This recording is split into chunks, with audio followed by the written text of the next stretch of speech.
Let's try a thought experiment. Imagine for just a moment that your life isn't random. What if it's actually a secret school, and your personal teacher is the divine consciousness itself? Not some distant figure in the sky, but that living, breathing presence right inside you, just waiting for you to tune in. Okay, so let's really dive into that. If this were true, what would that divine teacher actually tell you? What secrets would it whisper about the sacred science of manifestation? You know, that forgotten power we all have to shape our reality from the inside out. This is really an invitation to remember a language, one that's spoken not with your mouth, but with your entire being, with your vibration. Now, before we get to the core lesson, it is so important to understand that this is not some new age trend. Seriously, long before the law of attraction became a catchphrase, these truths were known. They were practiced, with deep reverence, by the masters of civilizations that we now think of as legendary. We're just remembering a piece of our spiritual DNA. And what's so fascinating is just how universal this idea was. I mean, look at this. In ancient Egypt, you had priests who believed the sacred word could literally manipulate the fabric of reality. Over in Vedic India, the energy of speech wasn't for asking, it was a creative power for instructing the universe. You see it in Hebrew mysticism, where the word comes before the light. And of course, the Greek philosophers taught that everything we see around us is just a shadow of a perfect, divine idea. This right here, this really gets to the heart of it. The Jekau, it wasn't just about saying words. It was a decree, an order that was issued from a heart that was in total alignment with the cosmos. It was basically a technology of consciousness. And that's the foundation we're building on here. This deep understanding that creation is, and always has been, an inside job. All right, so that brings us to the main event, the central teaching. And this is where we see how this ancient wisdom completely flips the modern script on manifestation. The divine lesson isn't about getting what you want, it's about becoming who you truly are. A divine teacher would probably start with a really simple metaphor.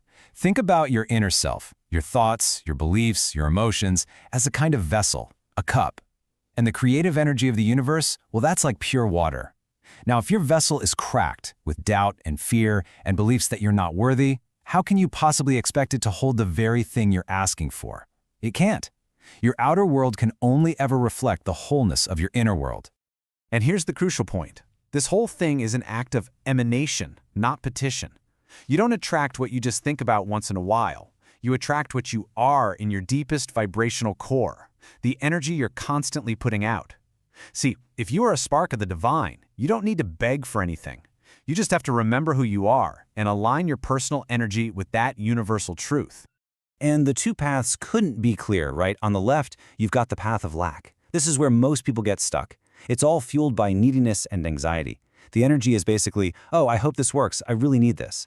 But the other path, the path of the co-creator, that's a state of being. It focuses on what's already true in the unseen, vibrating with this quiet, powerful knowing. It's a total shift from I want to I am. And this quote just nails it. The universe is like a perfect mirror. It doesn't respond to your begging or your desperate desires, especially when they're coded in fear. It responds to the frequency you consistently hold, the signal you are sending out day in and day out. It just gives you back more of what you already are. Okay, so now that we get the what, that we have to emanate instead of ask, let's get into the how. Because this isn't about forcing things to happen, it's about mastering the very subtle inner art of becoming the frequency. And then, and this is the hardest part for most of us, allowing it to manifest.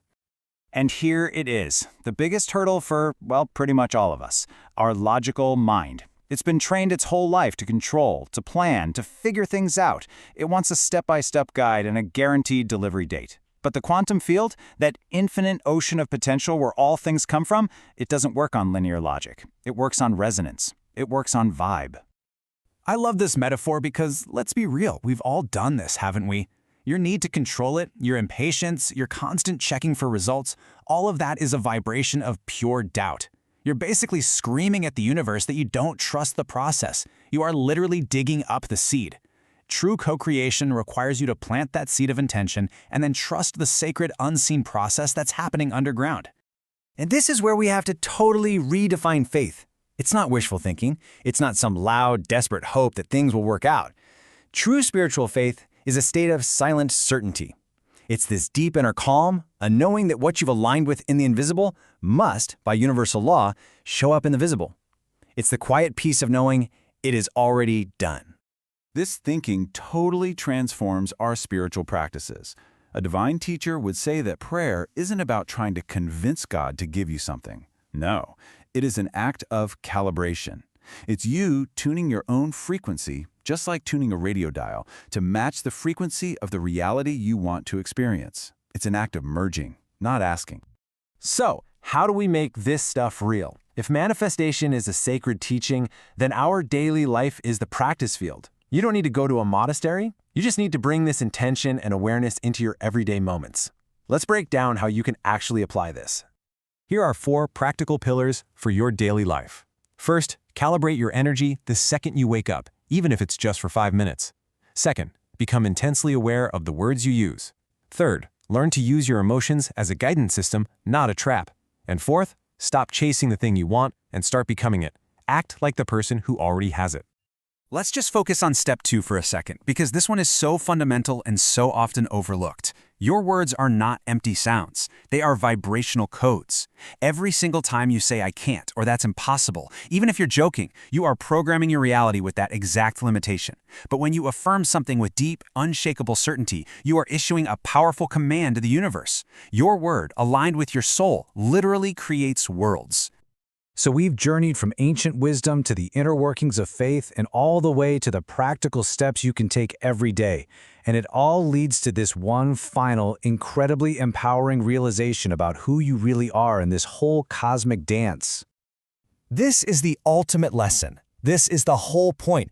You are not here to be a passive observer, just getting pushed around by whatever happens. You are not a victim. You are the author. You are the architect. You are the conscious creator of your own experience. The very same power that creates galaxies is moving through you right now. The whole journey of manifestation is simply about remembering this truth.